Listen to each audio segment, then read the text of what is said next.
Well, the online to offline service sector is flourishing, but not all businesses are created equal. A report released by market research company 博思世典 shows that the O2O laundry market was 20 billion RMB in 2000. In 2015, it had already expanded to 100 billion RMB, or roughly 16 billion US dollars. O2O services, and particularly vertical O2O services, have a value chain.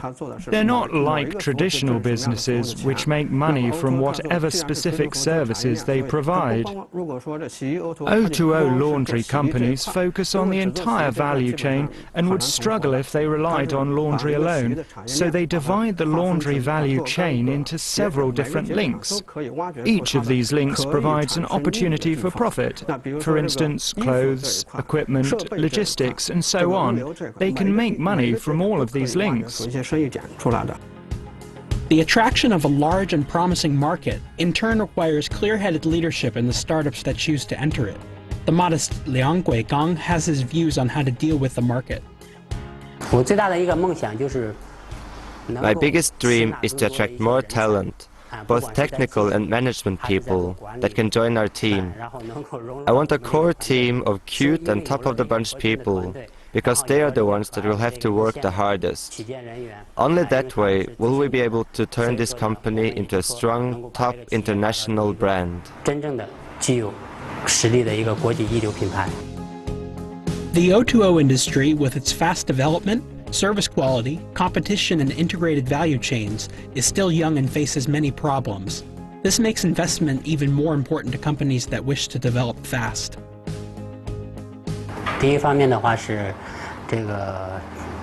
There are two big challenges. One is finding talent, and the other is finding capital. Because when it comes to talent, no matter how big your business is, you will always need lots of human talent. Besides, once you've secured talent, it's important to take care of them, to manage them well. Whether we're talking about management level, operations, or delivery boys, talent management is a very difficult thing to do well. As for finding capital, if you want to be able to provide a quality product, you will have to strengthen your internal system. Once you get that far, you will need money to take care of that. That's why Jingxi is currently entering its first round of investment.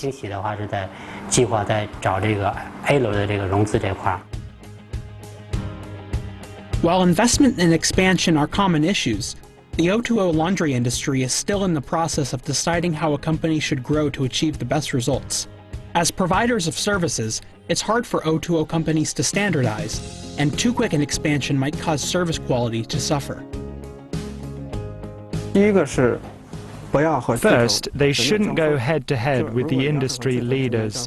If they do, they're more or less done for. Second, they should specialize. Most of the big opportunities are already taken. Third, I suggest focusing on B2B, services toward other businesses. If they only focus on C2C, they'll be in an already saturated market. Companies might have to choose between rapid development and quality. On the internet, the focus often is on speed and scale. Quality could be what makes or breaks a company in the service industry, especially in an already saturated market.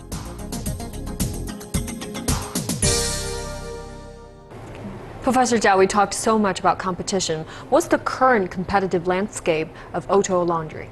Well, I think this market has already transitioned from a blue ocean, so to speak, now to a red ocean. Right. I think my prediction is in the next few years, we will be seeing several leaders emerging in the market. In fact, if you look at the recent fundraising activities of players in this market, several of them actually have already secured significant venture capital financing from companies like Baidu, Tencent, or Matrix. And these are the leading players either in the internet world or in the venture capital space, right? So those companies that has already secured these venture capital funding, I think for them, it's going to be relatively easy to burn that money and acquire market share, right? And then basically defeat competition. And we're also seeing similar trend in sectors like food delivery, right? So we're already seeing winners like Meituan and Ele.me.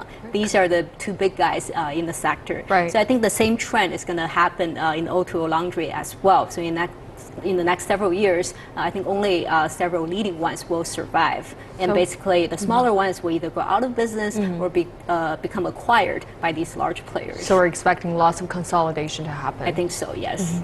Professor Zhao, we talked about all these businesses are recruiting, raising money from all these venture capitals, but everybody spends these money differently. What are the best ways to spend VC money at this point for these businesses? Right, Tracy. I think O2O laundry is a sector where the entry barrier is relatively low, right? So basically, you have to establish a strong foothold in the market as soon as possible, and the capital will enable you to do that. So I think this is a market where winner has it all, right? So from what we're seeing, once a company raises venture capital money, it's being used for several purposes. One is to continue to acquire users, so user acquisition, right? You continue to subsidize users for changing their old habit and for them to use your service. And the second direction is geographic expansion. So some of these laundry services, they started in the first-tier city like Beijing and Shanghai and Guangzhou, and now they're thinking about expanding into second, third-tier cities in China. So the geographic expansion will require additional capital investment going into it. I see. And the third potential direction is to enhance service quality with the money that you raised, right? As we talked about, the service quality is very important for these O2O service business. So you need to improve, for example, the IT's logistics to support the entire operations. I see. Right? And the fourth one, I think, is to use that money to recruit more talents. This is actually a common challenge facing all internet-based companies. How do you recruit the right talent?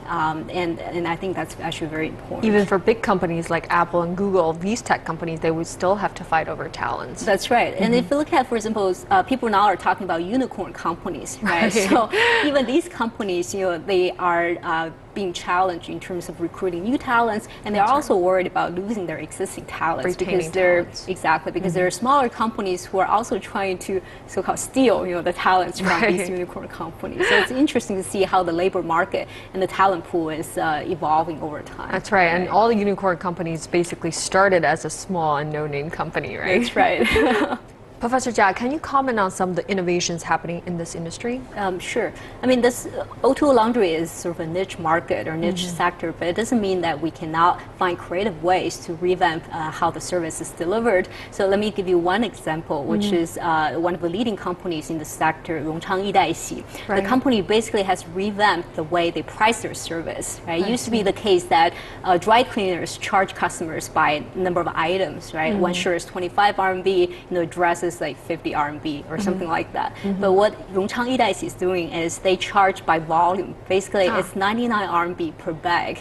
So they give you a bag, and then regardless of how many items you can put in that bag, it's 99 RMB, right? And this approach is quite interesting, actually. It has two major advantages. One is it reduces price, right?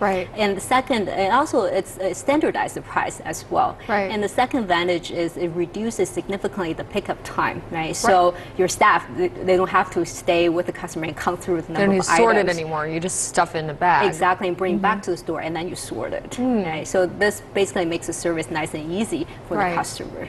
Oh, these are very smart and interesting innovations. Very cute, right? Yes. Well, thank you so much for all your insights analysis today, Professor Zhao. Yeah, thanks, Tracy. Well, folks, specialization is a major shift for many of the world's urban dwellers.